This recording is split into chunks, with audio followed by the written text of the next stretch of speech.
Hello everyone. कैसे हैं आप सब। एग्जाम ट्रिक्स में आपका स्वागत है। मेरा नाम महेश सोनी है और मैं आपको पढ़ा रहा हूँ डाटा इंटरप्रिटेशन। देखो, डाटा इंटरप्रिटेशन में जो कुछ टाइप्स होते हैं, जो एक ग्राफ या टेबल या बार चार्ट के रूप में, लाइक टेबल डीआई ग्राफ आप इसको बोलते हैं, या पाई चार्ट आप बोल सकते हो। पाई चार्ट डीआई, फिर एक बार ग्राफ डीआई आप बोल सकते हो, लाइन ग्राफ डीआई तो लाइन डीआई, एंड एक होता है हिस्टोग्राम डीआई। तो ये चीज़ें जो किसी पर्टिकुलर फॉर्मेट में या किसी फिगर के रूप में, टेबल लाइन के रूप में रिप्रेजेंट किया जाता है, तो ये चीज़ें हम बेसिक पढ़ चुके हैं। एक और तरीका होता है इसमें, जिसमें से आपको इन्फॉर्मेशन स्टेटमेंट के फॉर्म में ऐसे लिखी हुई होती है, एक पैराग्राफ के फॉर्म में, उसको रीड करके आपको इन्फॉर्मेशन निकालनी होती है। और इन्फॉर्मेशन जो आप यहाँ से निकालोगे, या जो गिवन है इन्फॉर्मेशन यहाँ से, इसकी हेल्प से आप क्वेश्चन करोगे। एक से दो क्वेश्चन, मतलब तीन चार क्वेश्चन, पांच क्वेश्चन, जनरली पांच क्वेश्चन रहते हैं, या कभी कभी तीन क्वेश्चन, डिपेंड करता है कि एग्जाम में कौन सा एग्जाम आप दे रहे हैं, तो उसके अकॉर्डिंग आप अपने अकॉर्डिंग देखें। तो ऐसे भी क्वेश्चन आते हैं और बहुत इंपॉर्टेंट होते हैं। बस इनकी इन्फॉर्मेशन को आपको समझना होता है। कुछ चीज़ें गिवन होती है, कुछ चीज़ें उसकी हेल्प से आप फाइंड करोगे, राइट। तो उसी पर बेस्ड हम कुछ क्वेश्चन कर रहे हैं। पिछले लेक्चर में भी मैं एक क्वेश्चन करवाया था, मतलब पांच क्वेश्चन। तो मैं सोच रहा हूँ, मैं चाहता हूँ कि आपको जितनी वैरायटी बन सकती है वो सारी वैरायटी आपको करवाऊँ, ताकि कोई चीज़ जब आप एग्जाम में बैठो या प्रैक्टिस करो क्वेश्चंस की, तब आपको नया ना लगे कि इस टाइप से हमने किया ही नहीं है, राइट। बेसिक चीज़ें मैं आपको बता दिया हूँ। डीआई में ये भी बताया बार बार कि आपको कुछ चीज़ें, जैसे कि रेशियो हो गया, परसेंटेज हो गया, एवरेज हो गया, भाई इतनी बार और इतना फ्रिक्वेंटली यूज होती हैं ये चीज़ें, इसलिए मैं बोलता हूँ कि इनको आप बहुत अच्छे से समझो और बहुत अच्छे से इनमें अपनी पकड़ बनाओ, अंडरस्टैंडिंग रहे आपकी, राइट। कोई वैल्यू मिले तो आपको दिख जाए कि ये यहाँ से इतना हो रहा है। जितना ज़्यादा से ज़्यादा आप देख पाओगे, इमेजिन कर पाओगे, आपको वो चीज़ें दिमाग में रहेंगी, उतना ही आपका कैलकुलेशन फास्ट होगा, उतने टाइम बचा पाओगे और एक्यूरेसी बढ़ेगी, राइट। तो चलते हैं, वीडियो को आप लोग लाइक किया करो, ठीक है। लाइक करके चैनल को सब्सक्राइब कर लो, अभी तक नहीं किए तो भाई। और उसके अलावा अपने दोस्तों के साथ, सबके साथ शेयर कर दो जो आपके पढ़ने वाले कॉन्टेक्ट में हैं, राइट। एंड एक प्यारा सा कमेंट सेक्शन में बताया करो कि आपको कैसा लग रहा है, कौन से एग्जाम को टारगेट कर रहे हैं, और कुछ और सुझाव हो जो तो आप बता सकते हैं, राइट। चलते हैं क्वेश्चन पर। देखो, क्वेश्चन ये दिया है, read the data and answer the question 1 to 5। अब इसमें कुछ इन्फॉर्मेशन देखो गिवन है। एक तो ये टेबल एंड पाई चार्ट के बारे में लाया हूँ। अगला क्वेश्चन जो मैं कराऊंगा इसी में, वो बेस्ड ऑन द टेबल होगा, जो इन्फॉर्मेशन के फॉर्म में गिवन होगा, राइट। तो आप चिंता ना करें, मैं आपको सब कुछ करवाऊंगा। देखो, the pie chart show the percentage distribution of the total student in 5 PQRST school. 5 school में टोटल स्टूडेंट का डिस्ट्रीब्यूशन दिया गया है, जो पाई चार्ट में शो किया है, right. The table show the sum of the student in section A and section B. मतलब सेक्शन ए एंड बी का दिया, सम दिया है, sum of the student in section A and B, देखो A and B का दिया है। And the percentage are number, या तो परसेंटेज के फॉर्म में गिवन होगा या नंबर के फॉर्म में गिवन होगा, of student in section C. देखो यहाँ पर दिया है percentage distribution of student in 5 school, that is जो भी दिया है PQRS। ये वाला P हो जाएगा, ये Q हो जाएगा, ये वाला R हो जाएगा, ये S हो जाएगा, और ये T। एक बार आप कंफर्म कर लिया करो कि ये जहाँ से आप शुरू कर रहे हो, देखो ये कलर मैच कर लो। फिर एक बार ये इंश्योर कर लिया करो कि ये वाला कलर यही है, R वाला कलर यही है, S वाला कलर यही। कहीं आप इस जगह से स्टार्ट करो, हो सकता है कहीं और दूसरी जगह से स्टार्ट कर दो, या क्लॉक वाइज की जगह एंटी क्लॉक वाइज, या एंटी क्लॉक वाइज की जगह क्लॉक वाइज, कुछ भी वो दे सकता है, आपको घुमा सकता है, राइट। तो आपको एकदम केयरफुल रहना है। तो ये तो नंबर ऑफ स्टूडेंट का परसेंटेज फॉर्म में डिस्ट्रीब्यूशन दिया है। स्कूल, ये जो PQRS हैं, PQRST 5 स्कूल हैं, इनमें से ए एंड बी जो 2 सेक्शन है, उसमें सम ऑफ द स्टूडेंट का ये दिया है, एंड या तो परसेंटेज में अथवा नंबर के फॉर्म में स्टूडेंट इन सेक्शन सी का दिया है। देखो ये परसेंटेज दिया है, ये परसेंटेज, ये परसेंटेज, ये 2 नंबर दिया है, राइट।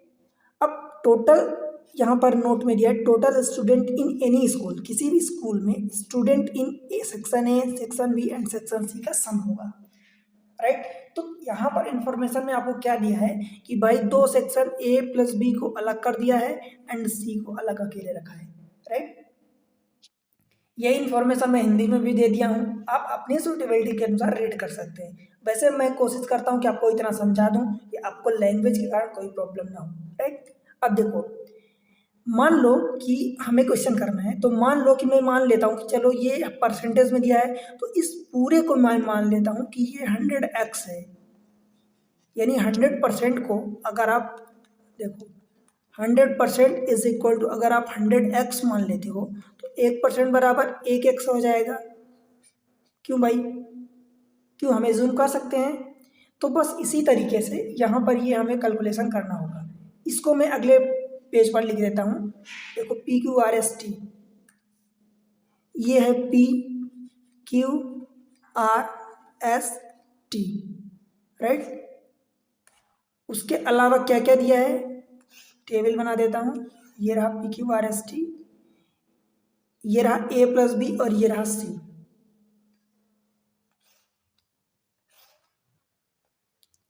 यहाँ पर हम इंफॉर्मेशन लिख देते हैं ताकि आपको थोड़ा सा क्लियरली विजिबल रहे।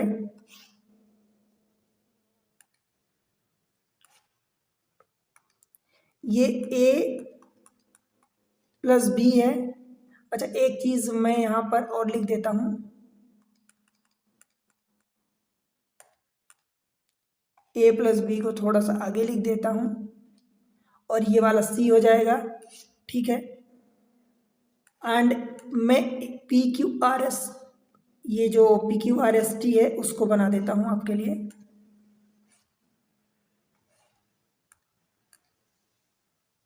ये हो जाएगा PQRST,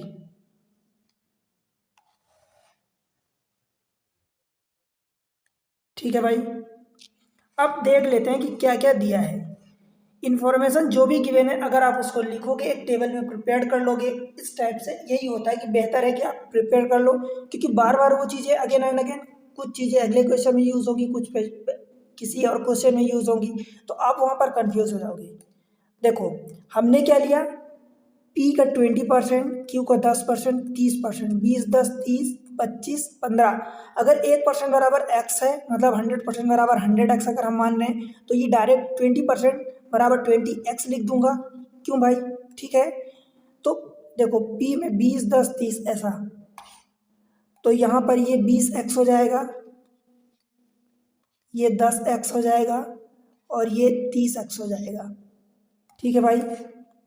फिर S वाला 25x और ये 15x, तो S वाला ये कितना हो जाएगा 25x और T वाला 15x। बताओ, इतनी बात क्लियर हुई क्या। अब देखो, ये जो गिवन है कि सेक्शन में यहाँ पर नंबर में दिया, हमें T की वैल्यू नहीं पता, पर हमें इतना तो पता है कि टोटल स्टूडेंट वही होंगे जो A, B और C तीनों को मिला के होंगे। तो C का देखो यहाँ पर परसेंटेज फॉर्म में गिवन है 50%, वही 50% किसका होगा, P का ना। P में जितने भी स्टूडेंट होंगे उनका 50% इधर है, तो जब 50% C में हो गया तो बचा 50% A और B को मिला के होगा, ठीक है। तो 50% का मतलब ये इसका, इस 20x का 50% कितना होगा भाई, बताओ। 50% का मतलब आधा होता है। तो इस 20x का आधा 10x होगा, ठीक है। तो जब 10x ये हो गया तो बचा 50% ये होगा, तो ये भी 10x होगा और 10x बराबर D आपको दिया है, ठीक है। समझ आया। इसी तरीके से हमें बाकी को भी करना है। देखो Q में जितना भी है उसका 75% इधर C में है, तो Q में कितना है, Q में 10x है, 10x का 75% कितना होगा भाई, 7.5x होगा। तो बचा ये कितना हो जाएगा 2.5x, और 2.5x किसकी वैल्यू दिया है, बाई की वैल्यू दिया है, मतलब बाई की वैल्यू हमने कितनी निकाल ली 2.5x। आप यहाँ लिख सकते हो D बराबर, आपको आगे जरूरत पड़ेगी, D बराबर 10x आ गया, बाई बराबर 2.5x आ गया, ठीक है। समझ में आ रहा है ना।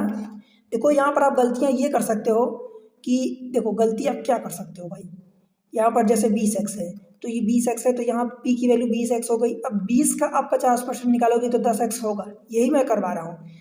अब 10x बचा 50%, तो d की वैल्यू आप हो सकता है कि आप 50% लिख दो। भाई 50% नहीं होगा, क्योंकि 50% किसका निकालोगे, p का नहीं निकालोगे 50%, क्योंकि p में जितने भी होंगे ये 20% है।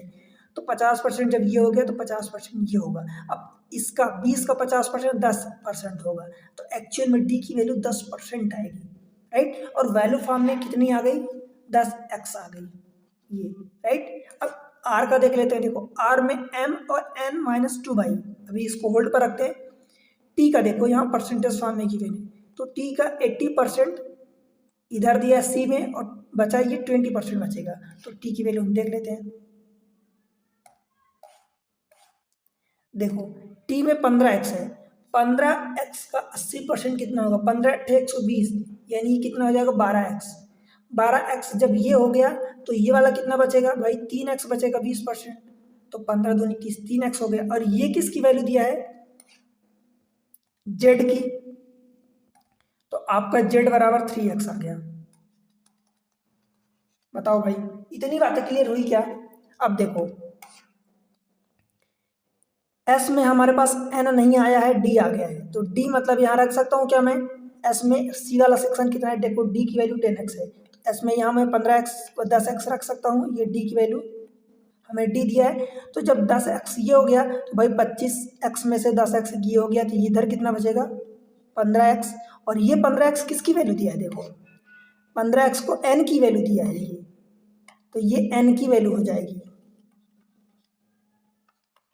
n बराबर 15x। बोलो समझ में आया। और ये d की वैल्यू तो हमने निकाल ही लिया था। अब देखो यहाँ पर क्या दिया, बाई की वैल्यू हमने निकाल ली, n माइनस 2y, क्या n हम निकाल चुके हैं। यहाँ पर r वाले में जो c की सेक्शन होगा कितना होगा, n माइनस 2y, ये वाला पार्ट n माइनस 2y है। देखो n माइनस 2y मैं लिख रहा हूँ सेम चीज़, n की वैल्यू देखो ये 15x है तो ये हमने 15x लिख दिया, माइनस 2y, बाई की वैल्यू 2.5 है, जब उसमें 2 का मल्टीप्लाई करोगे तो ये 5x हो जाएगा।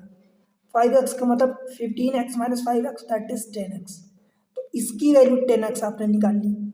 अब भाई 30x में से 10x आपने ये निकाल लिया, तो यहाँ कितना बचेगा 20x, तो ये 20x हो गया। ये 20x किसकी वैल्यू आई, ये m की वैल्यू आई। देखो गिवन है r में पहला वाला a प्लस बी, r में a प्लस बी m दिया है, तो m की वैल्यू आपने कितने निकाल ली, देखो m की वैल्यू आपने 20x निकाल ली। बताओ इतना आपको कैलकुलेशन समझ में आया कि नहीं। फिर हम आगे बढ़े। देखो भाई मैं आपको जो चीज़ें समझा रहा हूँ आप समझने की कोशिश करना, क्योंकि मैं आपको अब ये नहीं समझा रहा हूँ कि 50% का मतलब कि आधा होता है। आपको ये समझना पड़ेगा कि अगर 10x का हमें 50% निकालना है तो हमें 50/100, या इसी को हम सेम चीज़ 1/2 कहते हैं। तो 10x का आप जब 1/2 निकालोगे तो ये 5x आएगा। इसी तरीके से मैं सारे डाटा कैलकुलेट किया हूँ। आई होप कि आपको ये चीज़ें अब तक समझ में आ गई हैं और आप याद कर चुके हैं, ये चीज़ें बहुत अच्छे से आप समझते हैं। क्योंकि आप सोचो कि अगर मैं हर बार यही चीज़ें बताऊँगा तो फिर अच्छी चीज़ें या बड़ी चीज़ें कब बताऊँगा। फिर आप या तो पूरी चीज़ें एक साथ बताऊँगा तो आप कहोगे लेक्चर लंबा होता है, उसी में छोटी छोटी बातें मैं बताता हूँ, तो वो चीज़ें आप समझो, राइट। अब क्वेश्चन पर देख लेते हैं। ये हमने टेबल तो प्रिपेयर कर ली, अब क्वेश्चन देखते हैं। देखो क्या दिया है क्वेश्चन में, पहला क्वेश्चन देखो क्या दिया है, if in school P the student in A is 50% more than B that of B। School P में A जो है 50% ज़्यादा है, तो पहले स्कूल P में हम देख लेते हैं। देखो स्कूल P में A और B दोनों मिला के कितने हैं, 10x हैं, राइट। स्कूल P में देखो A प्लस B दोनों मिला के कितने दिए हैं भाई, 10x दिए हैं। और यहाँ पर बोला है कि student in A is 50% more than that of B, मतलब A और B का रेशियो कितना होगा, 3:2। देखो 2 के कंपेयर में ये 1.5 गुना है, 50% ज़्यादा है, तो यही चीज़। अब 3 और 2 ये टोटल 5 पार्ट होंगे, 5 पार्ट को जब इसमें से डिवाइड करोगे 5 से तो ये 2x आएगा, मतलब एक पार्ट की वैल्यू 2x आई, तो इन दोनों में 2x का मल्टीप्लाई आप करोगे तो 3 दूनी 6x हो जाएगा और ये वाला 2 दूनी 4x हो जाएगा। जब a की वैल्यू 6x आ गई, b की वैल्यू 4x, देखो टोटल a प्लस b की वैल्यू कितनी दिया था 10x। ठीक है, आगे देखते हैं। Then find the ratio of the student in school B of student in B of school P. B कितना है देखो 4x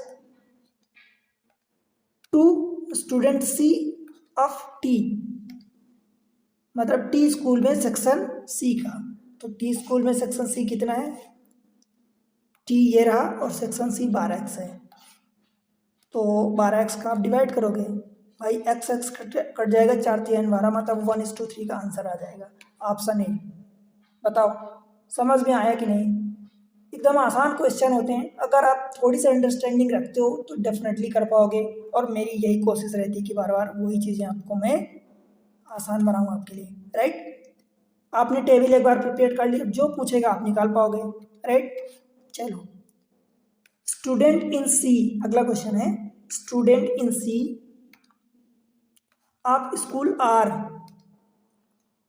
C of school R and S together, मतलब सेक्शन सी में आर एंड एस का together, देखो R plus S का section C में together is what percent of the total student in school S and T together. S and T का together किसमें is what percent of the total student बोला है। अब इसमें सी का अकेले नहीं निकालना है, देखो आर और एस का निकाल लेते हैं पहले। तो आर और ये एस का सी में, तो ये 10x है और ये भी 10x है, आप समझ पा रहे हो ना, इसकी बात किया है। आर और एस का सी में, तो 10 और 10 20x, तो हम 20x रख देते हैं यहाँ पर।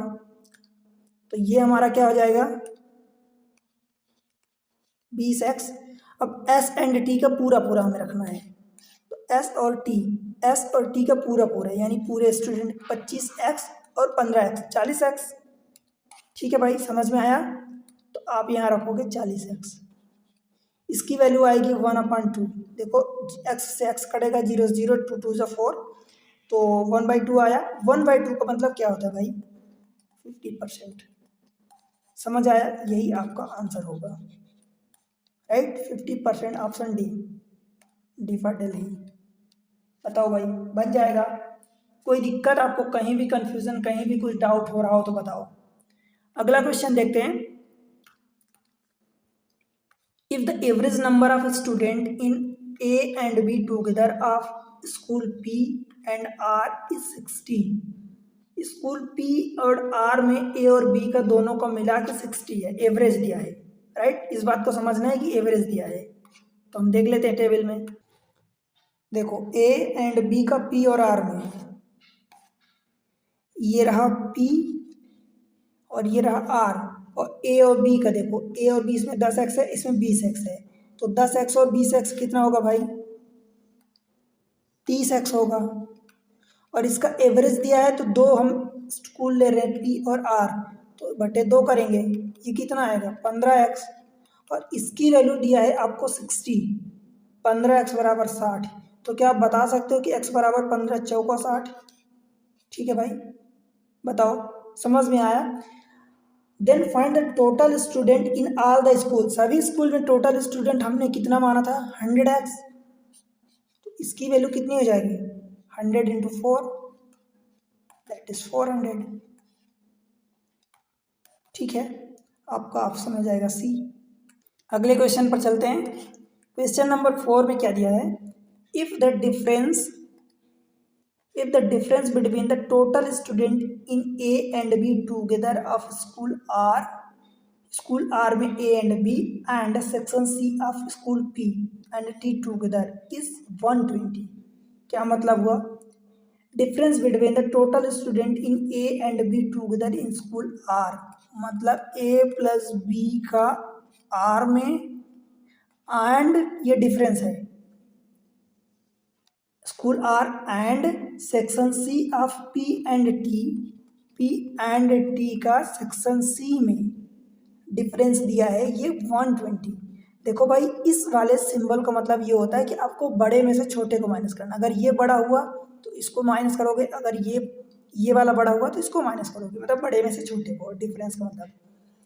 Then find the average number of student in section C of all the school, right. अब देख लेते ए और बी में आर कितना है, राइट, मतलब आर वाले में ए एंड बी कितना है।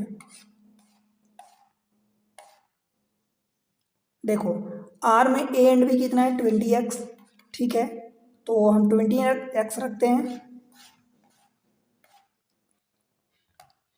ये हमारा 20x हो गया। माइनस कर देता हूँ पी एंड टी का सी सेक्शन में, देखो ये रहा P और ये रहा T। सी सेक्शन में यहाँ 10x है और यहाँ 12x, तो कितना हो जाएगा भाई 12x और 10x 22x, तो ये आपका 22x हो जाएगा। और इसकी वैल्यू दिया है आपको 120, देखो बड़ा ये वाला है, तो अब आप 22 में से 20 माइनस करोगे, राइट। डिफरेंस का मतलब यही होता है, बड़े में से छोटे को माइनस कर दो, ये 120 हो गया। x की वैल्यू आपने निकाली 60, ठीक है भाई। अब आपसे क्या पूछा है, then find the average number of student in section C of all the school. तो सी में देख लो कि टोटल कितना है और फिर उसका एवरेज निकाल लो। देखो 10x 10x 10x 30 और 10 40 2 42 और 7 49.5 49.5 हो गया। अब आपको निकालना है 49.5 x और एवरेज बोला है इसलिए आप 5 का डिवाइड करोगे और x की वैल्यू फिर आप रखोगे 60। तो देखो 49, ये 60 का मैं 10 का मल्टीप्लाई इधर कर रहा हूँ, तो ये 495 इंटू 6/5, ठीक भाई। 5 से काटोगे तो देखो 5 9 45, 4 बचेगा 5 9 45, 6 9 54, कैरी 5 6 9 54 और 5 59, 494 594, ऑप्शन ए, ठीक है भाई। समझ में आया क्या, बताओ। कहीं भी अगर दिक्कत हो तो बताओ, कमेंट सेक्शन चालू है। आप लोग यूज़ नहीं करते, वीडियो को लाइक नहीं करते, चैनल को सब्सक्राइब नहीं करते। वीडियो को लाइक करो, चैनल को सब्सक्राइब करो, शेयर करो अपने दोस्तों के साथ। भाई मैं आपके लिए इतनी मेहनत कर रहा हूँ तो आपका भी फ़र्ज बनता है, मैं आपसे उम्मीद करता हूँ कि आप सपोर्ट करो चैनल को, राइट। क्वेश्चन नंबर नेक्स्ट देखते हैं। 50% of student in section C of school R absent, right, absent and 20% of the total student of R are absent in school R। देखो R को मैं लिख देता हूँ यहाँ पर, A एंड B का कितना दिया था और C का कितना दिया था। R का टोटल कितना था, देखो देख के हम लिखते हैं, ये डाटा मैं लिख रहा हूँ R का। देखो R का टोटल 30x दिया था, A प्लस B का आपने फाइंड किया था 20x और ये वाला 10x, ठीक है। अब क्वेश्चन में ये बोल रहा है 50% student in section C of school R absent। इसका मतलब कि 50% absent है, मतलब 5x, इसका 10 सी के, तो सी का इस 10x का 50% 5x होगा, ये absent है, absent। इसका मतलब 5x बच्चे प्रेजेंट होंगे, ठीक है, ठीक है भाई। And 20% of the total student are absent। Total student ये 30x, इसका 20% यानी 20 30 दूनी 60, मतलब ये 6x जो होगा ये absent होगा टोटल का। तो 30 में से 6x जब absent है तो मतलब 24x ये प्रेजेंट है, ठीक भाई। समझ आया क्या इतनी बात, प्रेजेंट है। If the total student student in A and B of section R is 38। A and B में सेक्शन आर का जो टोटल स्टूडेंट प्रेजेंट है वो 38 है। अब मुझे ये बताओ, टोटल 30x था जिसमें से टोटल अब्सेंटी कितने थे 6x, समझ में आ रहा ना। देखो टोटल 30x था, 30x में से 6x अब्सेंट थे और 24x प्रेजेंट थे, ठीक है, ठीक है। अब यहाँ पर ये बोल रहा है कि 5x तो यहाँ पहले से एब्सेंट हो चुके हैं अकेले सेक्शन सी में, तो टोटल 6x में से 5x इधर एब्सेंट हो गए, मतलब इधर कितने एब्सेंट होंगे 1x, तो प्रेजेंट कितने बचेंगे 19x, ये प्रेजेंट बचेंगे, समझ आया। 19x ये ए एंड बी में प्रेजेंट है और ए और बी में 1x ये एब्सेंट है, ये वाला पार्ट एब्सेंट है, 19x प्रेजेंट है, इधर 5x एब्सेंट है और 5x प्रेजेंट है, टोटल 10x में से सेक्शन सी में, ठीक। अब यही बोला है आपको कि total student present student in A and B में प्रेजेंट कितना है, देखो 19x, तो ये आपका 19x बराबर आपको दिया है ये 38। तो यहाँ से आप x की वैल्यू 2 निकाल लोगे, right. Then find the student in section C of school T. अब दिखा देता हूँ कि सेक्शन सी में स्कूल टी में आपके कितने स्टूडेंट हैं। आई थिंक 12x था, ये रहा टी में स्कूल सेक्शन सी का 12x और x की वैल्यू आप निकाल चुके हैं अकॉर्डिंग टू द क्वेश्चन। तो ये 12x आपको निकालना है, 12 इंटू एक्स की वैल्यू दिस इज 2, तो ये हो जाएगा 24 ऑप्शन नंबर डी फटे दी। बताओ भाई समझ में आया क्या? यही चीज़ें मैं आपको समझाने की कोशिश करता हूँ कि आप अगर एक बार जो चीज़ें इस फॉर्म में दी, टेबल के फॉर्म मतलब इन्फॉर्मेशन के फॉर्म में, या कुछ चीज़ें जो आप कैलकुलेट कर सकते हो, क्योंकि क्वेश्चन वहीं से पूछेगा, तो बेहतर है कि आप एक बार निकाल लो उसको अपने लैंग्वेज में। आपको एग्जाम ट्रिक्स पर कोशिश करता हूँ कि हमेशा अच्छी अच्छी चीज़ें प्रोवाइड करूँ। आपसे मुझे एक ही सपोर्ट चाहिए, देखो मैं आपके लिए मेहनत करता हूँ, तो भाई आप लोग वीडियो को लाइक करो। आप लोग लाइक नहीं करते वीडियो को, चैनल को सब्सक्राइब नहीं करते हो, इतने कम सब्सक्राइबर हैं, बताओ। आप लोग चैनल को सब्सक्राइब करो, आगे बढ़ाओ, अपने दोस्तों के साथ, अपने जो भी आपके रिलेटिव्स पढ़ने वाले आपके कॉन्टैक्ट में, सबके साथ शेयर करो, राइट। आप कमेंट सेक्शन में एक प्यारा सा कमेंट मेंशन करो और बताओ कि आपको कितना समझ में आता है, क्या समझ में आ रहा है, कैसा पढ़ाने का तरीका है, कौन से एग्ज़ाम को आप टारगेट कर रहे हो, राइट। वीडियो कहाँ से देख रहे हो, ये चीज़ें आप बताओगे मुझे अच्छा लगेगा, ठीक है। और वीडियो को सर्कुलेट करो। मिलते हैं अगले लेक्चर में कुछ नई चीज़ों के साथ, तब तक के लिए पढ़ते रहो, बाय बाय।